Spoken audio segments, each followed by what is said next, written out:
Hey y'all, hope you're all doing good. Just want to make a short clip here. I want to show y'all my little sandblaster I have here. Turn the light on for you. I have one of those square switches for the light switch, so you just slap it. But anyway, I want to tell you about this. Now, if you want to build a sandblasting cabinet for cheap, this is the route. This is how I did it. Okay? Now, with this, it's all wood, believe it or not. It don't look like it because I painted it, but it's wood. This is all wood. MBF, MDF. Yeah, there you go. So it's just particle board, really. That's all. That's it. That's all this is. The whole thing, except for the glass, of course. Of course, I do need to replace the glass. As you can see, it's a little foggy, so I need new glass. This glass has lasted me many years. Many years. This cabinet lasted me many years. I built this. Oh man, it's been over 10 years. Over 10 years I had this. I needed a sandblasting cabinet because I was building a motor, right? Well, that's how it started anyway. And I needed to blast some parts and get them painted and all that jazz. And I'm a painter. As y'all know, I do a lot of collision work. Well, not so much now. I do restorations mostly. But anyway, this and now saws. I do a lot of saws. I do a lot of small engine work. I've been doing that for years and years and years.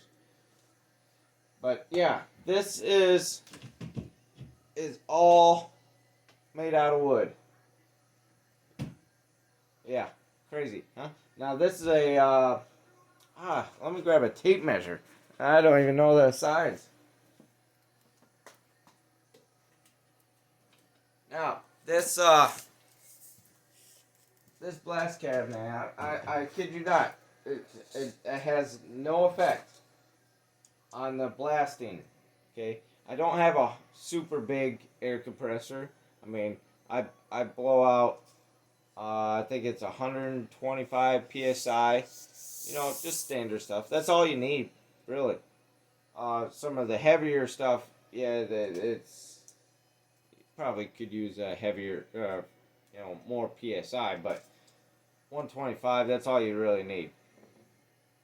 So, MDF, that's all this is. So it's a 34-inch wide. So you got, that's pretty good. By 2 feet. Okay. So you got 34, which is almost 3 feet by 2 foot. Now, I took measurements off, I don't know, a sandblasted cabinet that I found dimensions off online, and I just kind of sketched it all out. Okay? Now, it sits almost 2 foot. It's a little under 2 foot. You can make it 2 foot. It doesn't matter what you do. So, all I did was cut it out, and then I just kind of made a slant to where I thought was a good, angle to cut that the lid open. Put a couple hinges on top. Voila! I got myself a lid, right? So, and then there's a place in Lapeer here, in the, well, it's somewhat of a city. I don't know, Lapeer City. It's a city for me because I live out in the boonies. So there's a place there that has gloves with the plastic ring, those were 25 bucks, right? And I think this whole thing I spent not even $100. I think at the time I spent 75 bucks on all together. One sheet of wood. I just made the dimensions to where offline from a cabinet, and I wanted something big enough, and I think it was about a sheet and a half I used worth of wood. And then underneath I angled everything down. Just just gotta find your angles to your dimensions of your cabinet, angle them down, make a little chute, and then I bought a gun at Tractor Supply and just fed the feed tube down at the bottom of that tube at the bottom there. That you can kind of see it sticking out there. See? And then I put a little latch on there and a little door. So when you got to change out your blasting material, you can just open that up. Goes right down into a bucket. Okay? So I just angled everything down, put a gun in there, angled that down, and then I used C-clamps. The stuff you use for conduit, the little plastic C clamps that you just screw. I just screwed that right down in there. And then once I put everything together, I sealed everything off with a good heavy bead of silicone all the way on the inside, all the cracks. And then I found a light, and then I wired it up to a switch so you have lighting in there. I put a little shelf in there. Now the only thing is that you have to have a box. That now where this hose is coming out of, okay, on the inside there's a little box. I got it angled down so it sucks all the dust out. Now you need air that goes in, right? So there's another box on the back side, has a screen on it, so it lets air in as it's going out, so you're not blowing sawdust or media blasting out the back either. So you got to kind of put a smaller hole in the back with a bigger hole, which for your section. Now, I've done many upgrades since then, and there's a lot of trial and error. I just played with it, see what works, and I finally got something to work. Now at the bottom, can you see it in there? Well, you kind of see it right here. That's the what do they call it? Dust deputy. It's one of those tornado things that it's sealed into a 5-gallon bucket. Okay. Let's see if let's get you all worked over here. There we go. So it's sealed in a 5-gallon bucket. And then coming out, it goes to your shop vac. I have a decent sized shop vac, just the rigid. What is it? 20 gallon, 15 gallon, something like that.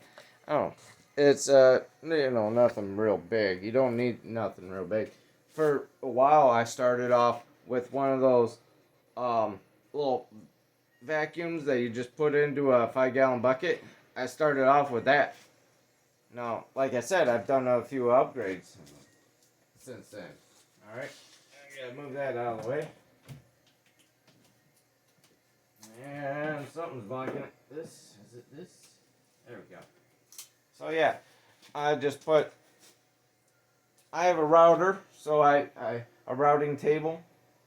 So I routed in some stuff, some flanges around the glass as I sealed it off with some silicone. So, I mean, it works. Over the years, it's broken apart, but that's because I've made it all out of the MDF of these flanges. But it holds. So on the inside, I have a little, crappy needle nose pliers in case you need to hang on to something. But yeah, there's the gun. There's the gloves. And then I have a little shelf. As you see, it's some parts in there. I painted the inside light blue color so the light would be more reflective. But over the years, it gets blown off.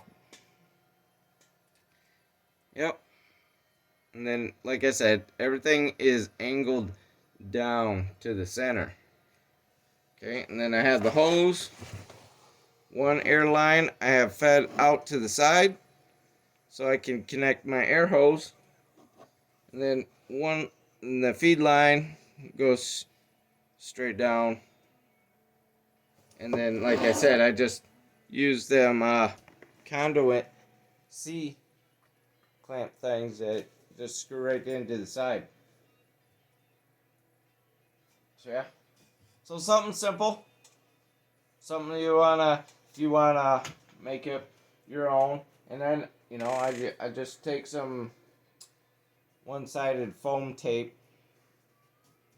and put all the way around. That way it seals down. I got latches to seal down the door. Even though the vacuum sucks hard enough, it keeps the door down. I don't really need to use these, but yeah. So if you want a sandblasting cabinet for cheap, here's an alternative route you might want to think about. Yeah, I'll do what I do every time. When I do a wood project, if I don't have plans for it, I take it and I draw it out. I piece everything together. Sometimes I make changes along the way, but that's part of building something custom. So, you can see, here's the inlet box. I have that a little bit longer. And so, air coming in, and over on the side here is where the vacuum is. And then I just took an extra hose, vacuum hose, from my 5-gallon bucket one.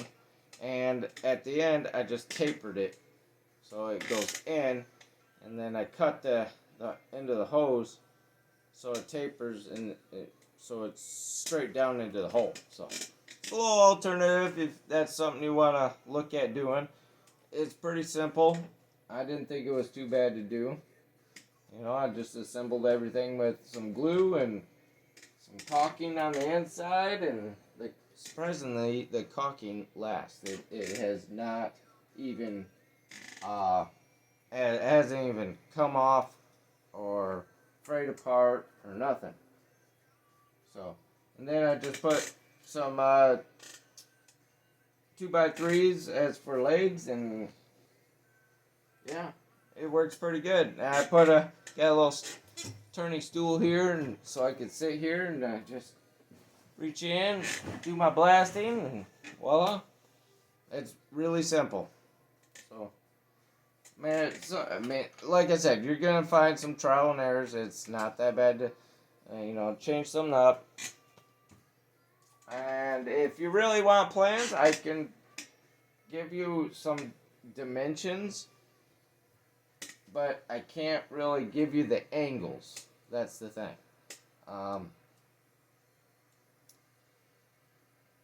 Yeah, I don't have anything to get the angles. That's at work, so that's just something you want to play around with. You can make these bigger, smaller, whatever you want to do. This first started off on a tabletop one, and didn't even have legs. So yeah, like I said, I improved this thing many times over the years. Just little tweaks here and there, and right now I'm at the point where I'm happy with it. It's nice. It's deep. I get pretty decent sized parts in there. And like I said, it's almost 3 feet. You can go 3 foot, 4 foot. It don't matter. I will be changing out the light. This is one thing. This is an old school light. It's got a bulb in there. So I'm gonna switch everything over to LEDs. That way I get more light in there. This one bar light, it's okay, it does alright. But I would like to add more light in there. So that'd be another improvement coming soon down the road. Alright, anyway. I hope that helps. If that gives you all any ideas, hey, I'm happy to share anything knowledge I have and help you out. And I hope that helps you all out. So I will see y'all in the next vid.